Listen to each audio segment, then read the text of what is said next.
Hey everybody, welcome back to OneUp. Tyler here as always. So we're going to be starting a brand new series of game pickup videos on this channel where I'm going to show off every single video game that I've picked up in a single month. It'll kind of give you guys a better idea of what kind of video games I'm playing and some games that maybe you can join in and play with me on some streams or something like that. So guys, without further ado, let's take a look at all the video game that I bought over the month of September. Alright guys, so the first thing that I picked up was an imported game from Japan, and as is the case with importing games, at least for me here in Canada, it takes like a month to get here. So I bought this last month and it showed up on my doorstep in the middle of September sometime, but it was the first thing that I picked up, and that is a copy of Rockman 7 for the Super Famicom, and this is a game that we all know as Mega Man 7 on the Super Nintendo. But for the people watching that don't know, the Super Famicom is the Japanese version of the Super Nintendo. And with a lot of rare and expensive Super Nintendo games, it's a lot easier to find the Japanese version on eBay for quite a bit cheaper because the system and its rare games were just not as valued over there, I guess. So really cool one to add to the collection, and I want to check this one out because the North American version is really expensive and I didn't want to pay that much for it. So guys, the next thing I picked up was on a Value Village run. I'm there once or twice a week, so I always check the video game section when I go through there. But the game I picked up is an essential for any game collector or any game collection at all. Any gamer should have this game and be able to play it anytime they want. And that is a copy of Super Smash Bros. Melee for the GameCube, obviously. With Smash Ultimate coming out, I'm super hyped for that game. But I kind of want to go through and replay this game a little bit more. Played the hell out of this one when it first came out. I already had a copy, so this is a double, but I mean, it was always good to pick this one up for $5.99, I think is what I paid for it. So solid deal there, and I'll probably sell or trade this one to somebody else at some point. Alright guys, so in kind of a weird move for me this month, I ended up switching consoles.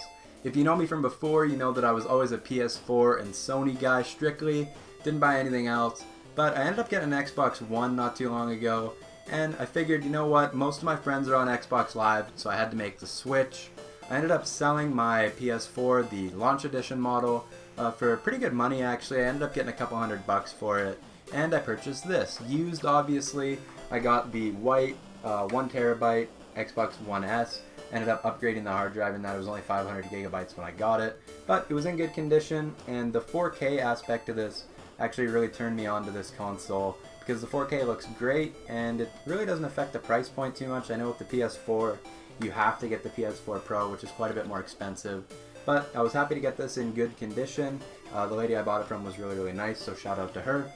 But that came with the box, thankfully enough. I like to get the boxes with all my stuff that I buy, even if it is used, because, you know, I like to display it, or if you want to go and resell it, it's nice to have the boxes. And that came with one controller, obviously. Got the white controller here. Very cool.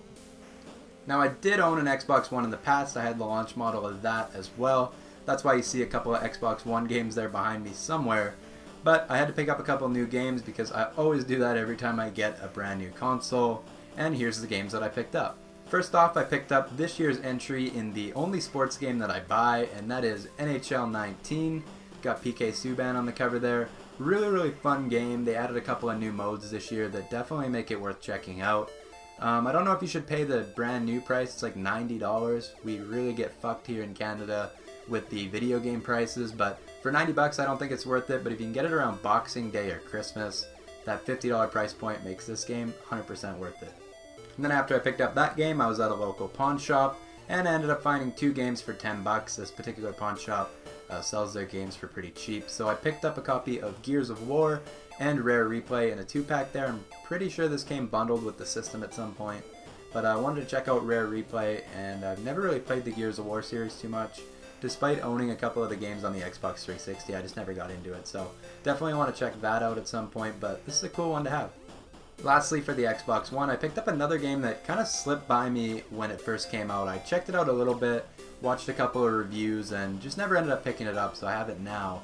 And that is Metal Gear Solid The Phantom Pain. It's a Day 1 edition, so it comes with like all the DLC and stuff, which is pretty cool. I'm excited to check this one out. I've played a couple of minutes of it already, just the kind of the opening cutscene and like the first or second mission, but pretty cool game so far, and I definitely want to dive deeper into this one when I get some time.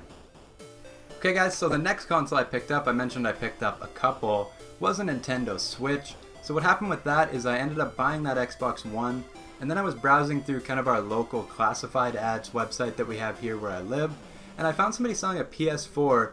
I know it's kind of weird, but I found somebody selling a PS4, the new Slim model, for 150 bucks. So I ended up sending them an email and asking them, if they were flexible on the price and where they lived and stuff like that. And I ended up getting it for 125 bucks. So what happened with that is I went out that night, it was like 8 o'clock at night, ended up going to purchase this PS4 right after selling mine, which was kind of weird. Maybe it was a sign that I shouldn't have switched over. But then I seen somebody again on the same local classified site wanting to trade their Nintendo Switch for a PS4, and I've been meaning to get a Switch for a while, so I was like, I'll do that. I'll trade this PS4 that I just bought for a Nintendo Switch. So you could say that I paid 125 bucks for this Nintendo Switch bundle that I'm about to show you guys, but I thought it was a good deal overall. Let me know if you think it's a good deal in the comments down below. Okay guys, so obviously I got the console here. It's the neon blue and red version. Very, very cool. I love the look of this console, and I'm having a lot of fun diving into some of the games.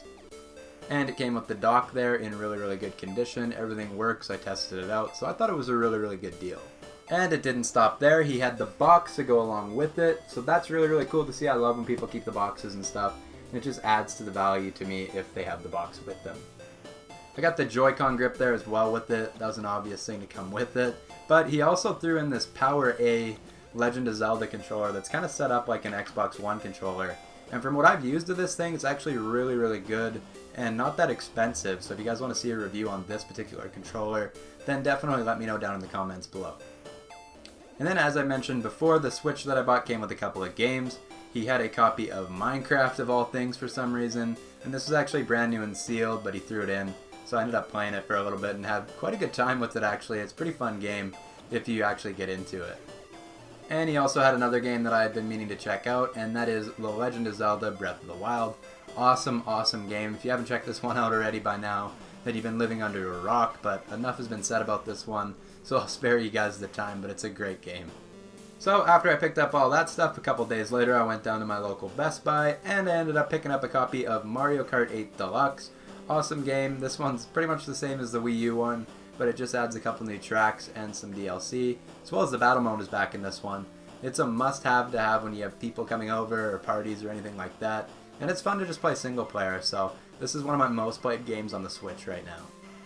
And I forgot to mention this earlier, but that Switch bundle that I picked up actually came with this Legend of Zelda case for it too. It's made out of like leather, really, really nice. It's like a hard material. I don't know if you guys can hear that very well, but yeah, it holds all the games and the Switch and stuff. So a very, very cool add-on there that he threw in. Alright, so the last couple of things I picked up for the month, I went back to Value Village a couple of days ago, and I ended up finding a copy of Zack and Wiki on the Wii. This game was really cool. I think I seen it in like a Metal Jesus Rocks video or something, a Wii Hidden Gems video, something like that. But yeah, for $4.99 I figured I couldn't pass on this one. The disc was in good condition, it had the manual and everything. So I'm really looking forward to checking this one out at some point. And the last pickup I got this month to end off this video. Going to be making a review of this very, very soon, but I ended up seeing it at my local Walmart and deciding to pick it up after seeing a couple of videos on it here on YouTube. And that is the 8BitDo SN30 Pro controller. It's supposed to be a really good option for playing Mario Kart and like 2D games on the Switch. So I figured for like 40 bucks is what I paid for this thing. I ended up picking it up. It's a really, really good controller overall, but I had some problems pairing it to my Switch that I'll mention in the review video. It was kind of a pain in the ass to get this thing up and running. But overall, the build quality is there, and it feels pretty much identical to a Super Nintendo controller, with the addition of the analog sticks there, obviously, being the only difference. Anyways, guys, that's everything I picked up for the month of September. If you enjoyed these type of videos, go ahead and leave a thumbs up down below, and hit me up on social media. All that stuff will be along the screen right here. Thanks a lot for sticking around to the end of this video, guys, and if you have any video ideas, go ahead and throw them down in the comments below. Anyways, guys, this is Tyler from OneUp, and I'll see you guys in the next one.